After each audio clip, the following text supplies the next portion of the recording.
book Sefer Kav Hayashar, episode 54. As an expression of the love of Torah, one should see to it that volumes of Torah literature are attractively bound. This is included in the commandment, "This is my God, and I will beautify him." Shemos 15.2. Conduct yourself in a beautiful manner with regard to the commandments. Shabbos 133b.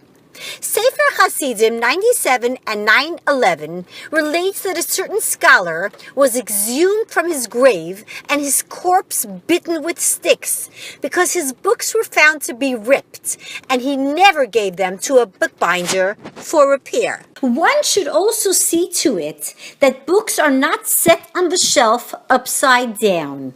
A certain scholar was once studying in his room and had to consult a passage in the Talmud. When he finished examining the passage, he returned the volume to its place among the other volumes. But when he turned away, the book fell down with a large crash. So the scholar went back and stood it up again, not noticing that it was upside down. Again, the moment he turned away, the book fell down with a loud noise. This occurrence was repeated a third time. Finally, he noticed that the book was upside down and immediately righted it, after which it did not fall again. This incident also illustrates the fact that heaven supervises everything that happens. It is a matter of great importance that books be treated with respect. Thus, for example, an open volume in a room that has been fouled with an offensive odor should be closed or covered with a cloth. Books must not be left in the room of a married couple, heaven forbid, unless either of the books or the bed are separated with a curtain. One must not sit upon a bench on which there are books unless they are placed on top of some other item, raised up from the level of the bench. If one finds a book lying upside down, one should write it and kiss it.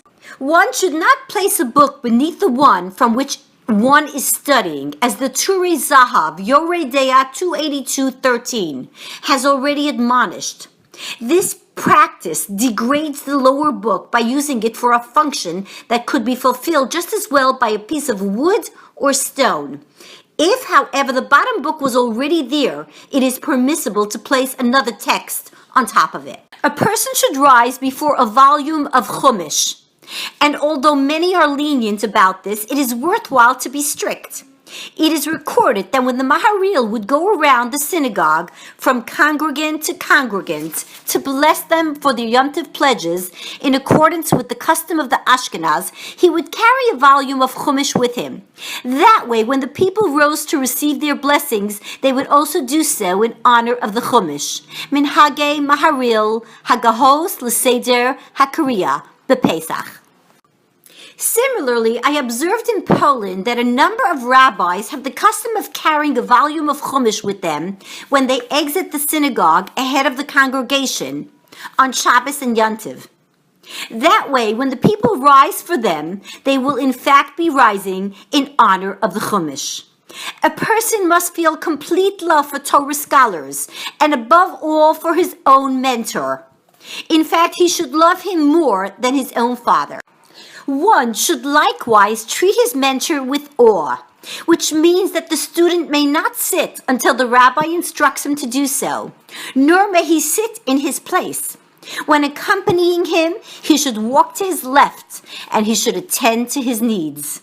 Whoever delivers good tidings to his rabbi for pure motives will be greatly rewarded. The Zohar Pasha Shalach 167b relates, "There is a certain palace on high, set aside for Basya Bas Paro, and thousands of other righteous women along with her.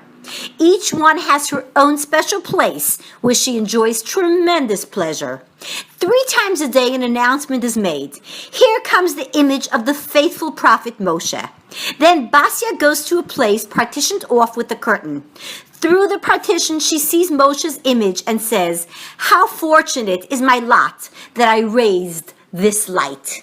Then she returns to the women sitting with her in the room mentioned above. There she sits clothed in beautiful garments, just as her garments shone with a great light in this world. These are called the women of tranquility. In the second palace sits Serach, daughter of Usher, and with her thousands of other righteous women. 3 times a day it is announced, "Here comes the righteous Yosef." Then she rejoices and also goes out to the partition to see the light of Yosef's image and says, "How fortunate is my lot, and fortunate was the day on which I related the good tidings that Yosef was alive to my grandfather Yaakov."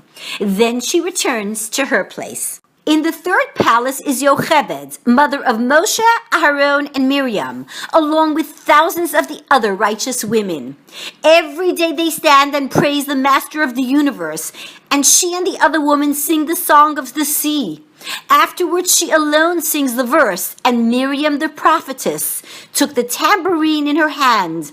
Shemos 15.20, and several bands of angels listened to their pleasant voices.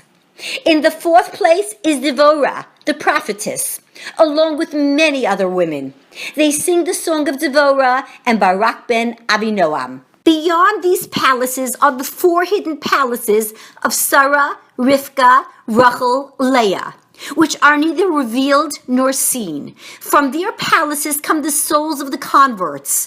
Afterwards they enter beneath the wings of the Shekhinah, but nothing more may be said about this. It can be seen from here that Basia, daughter of Paro, merited her lofty station because she raised our teacher Moshe, while Serach, daughter of Asher, merited her station because she brought good tidings to the patriarch Yaakov. Another way in which one must demonstrate the love of Torah is by supporting Torah scholars discreetly. Supporting scholars is the equivalent of delighting in the Shabbos, because scholars are likened to the Shabbos. For instance, none of the needs of Shabbos may be prepared on Shabbos day itself, because it is forbidden to do any craft. Instead, everything must be prepared during the other 6 days. Similarly, Torah scholars dedicate themselves to the study to the exclusion of other labor, engaging neither in craft nor in trade like the rest of the populace who can be found making their way through the streets and markets of the city in pursuit of their livelihood. Therefore, the rest of the people must ensure that the scholars are provided with an income. Just as a person is obliged to delight in the Shabbos, so is he obliged to give his gifts to the scholars in a dignified manner and not with contempt. This is the meaning of the verse, and you should call the Shabbos delight, to the Holy One of Hashem, honored. Yeshayahu 58.13. The Holy One of Hashem refers to the scholar. Fortunate is the person who honors scholars, and fortunate is his lot. Concerning him was it written, "Rejoice, Zevulun, in your going out, and Yisachar in your tents." Devarim 33.18. But for those who cause the scholars anguish, woe to them and woe to their souls. Their punishment is described in the Zohar, Raya, Mehemna, Parshas Bamidbar, 124b to 125b, in too great length to cite here. Therefore, let every person care less to detract from the honor of the scholars. As it is written, let no hand touch him, lest he be stoned. Shemos 19.13. See the passage from the Zohar. But whoever honors them will be honored by heaven.